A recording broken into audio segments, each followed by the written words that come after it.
When looking at the zone, we also see a striking contrast between the position of the sea consciousness and that of the scientists in the field. The former, having gained the freedom they sought, are now steering an evolutionary phase transition, a feat so spectacular that it can appear as nothing short of magic to the average stalker or even to us.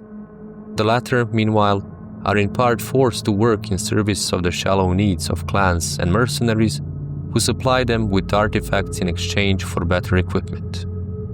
Is this not the very rift between Pegasus, who has broken free, rising into heights the common man cannot follow, and the one still plowing, compelled to pay for his oats with labor painfully misaligned with his true potential?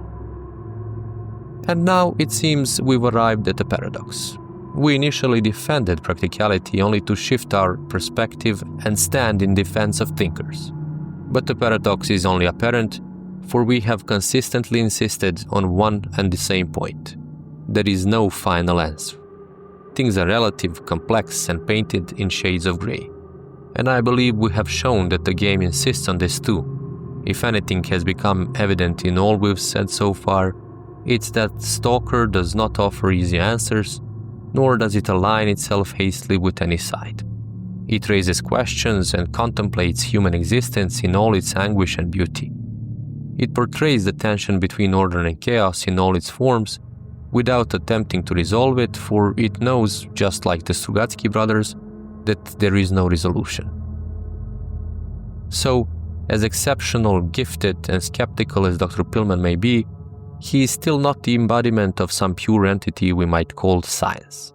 There are countless differences among the many individuals engaged in research whose collective activity forms what we call science, but who themselves are merely knots within a far more intricate web that is humanity, inseparably integrated into it. That is why Pillman expresses his doubt in a later conversation with Noonan, pointing to all the negative consequences of venturing into the zone and working with its artifacts and anomalies, along with the uncertain benefits and the potential for misuse. For though he notes that many artifacts have been placed in the service of humankind, their true depth remains beyond our understanding. We've found many marvels. In a number of cases, we've even learned how to adapt these marvels to our needs. We've even gotten used to them. A lab monkey presses a red button and gets a banana, presses a white button and gets an orange, but has no idea how to obtain bananas or oranges without buttons. Nor does it understand the relationship between buttons and oranges and bananas. There is no quick answer to the questions we've raised about justice or the rightness of action. Yet we face an additional problem evident in the response of the representative of the sea consciousness. Their perspective remains deeply anthropocentric. No matter how much we might criticize the shallowness of the common man, his obsession with bread and soil, the very idea that we have the right to judge empirical reality and strive to alter it reveals the essence of anthropocentrism. Everything the sea consciousness identifies as negative and in need of removal burdens each of us personally, but the ambition itself reflects a worldview in which we, our desires and needs, our thoughts and understanding are placed at the center of existence. We will not adapt to the universe, but rather change it. It is necessary to recognize then that even in our most abstract questions, moral judgments often dominate, and these are inevitably measured by the profoundly subjective standard of humanness. At the same time, such ambition or arrogance also stems from centralization, which eliminates self-questioning and cultivates an unwarranted sense of power. At that point, awareness of the depths of our ignorance is inevitably weakened, and attention shifts toward what is known, a result of the demand for action that accompanies centralization. If we reflect on the Platonic ideal that Vernadsky invokes, we see that through centralization and the transition from a sphere of free intellectual activity to the one of power and organization, the grandeur of the individual mind, which dazzles in comparison to any one person, becomes disproportionately small once it reaches the summit of the social body. It begins to get lost in the organization of its elements, let alone in understanding and influencing all the complexities of the world. This is when the pressure arises to reconcile the chaos of free thought and conflicting perspectives with the order of conformity and temporary efficiency. And if we follow the Strugatsky brothers, it becomes clear that this dilemma tends to be resolved in favor of the latter, order and control.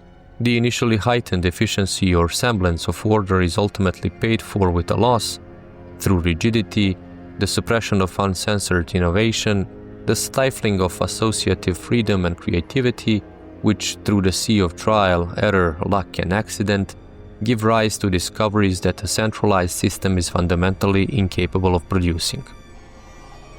For centralization cannot encompass what we previously described as tacit knowledge, knowledge that arises from accumulated empirical experience, free from theorizing. In fact, it often happens that an excessive reliance on theoretical constructs leads directly to the problem of the Procrustean bed, that empirical reality gets trimmed, squeezed, and reshaped to fit our concepts. And when you've dedicated your whole life to building a hammer, every problem starts to look like a nail. Thus, only a mind that does not overestimate its own capacities and is connected with a network of other free minds becomes sustainable in the long term, even if some energy is inevitably lost to procedures and formalities. In fact, it doesn't even matter whether individual capacities are overestimated. Organizing as a network limits the consequences of error, which is bound to occur, by creating a multitude of nodes capable of continuing the work if others fail or fall. In this way, it simulates what we previously described as blind groping in the dark, the very method through which life finds its way. Of course, in the case of science, this groping is not entirely blind. The categorical apparatus it relies on acts as a set of torches with which the light-bringers illuminate at least part of the path ahead. With this, we once again flip the perspective and stand in defense of naming as a form of classification, something Frederick Schuchard criticizes when reflecting on Kero. For as long as naming is not absolutized by forbidding opposing beliefs, it remains one of the most powerful tools humanity possesses. In the words of Stephen Jay Gould, classifications are not passive ordering devices in a world objectively divided into obvious categories. Taxonomies are human decisions imposed upon nature, theories about the cause of nature's order. The chronicle of historical changes in classification provides our finest insight into conceptual revolutions in human thought. Objective nature does exist, but we can converse with her only through the structure of our taxonomic system. Terms like Gravai concentrate thus play a crucial role in our communication with reality. Whether we're referring to the aforementioned tree of life or the periodic table of elements, classifications as expressions of naming are extraordinarily powerful tools. The problem, then, does not lie in naming itself, but in the potential confusion between the map and the terrain, a confusion tied both to the demand that knowledge be translatable into action and to questions of power, risk, and the conditions of free, spontaneous interaction.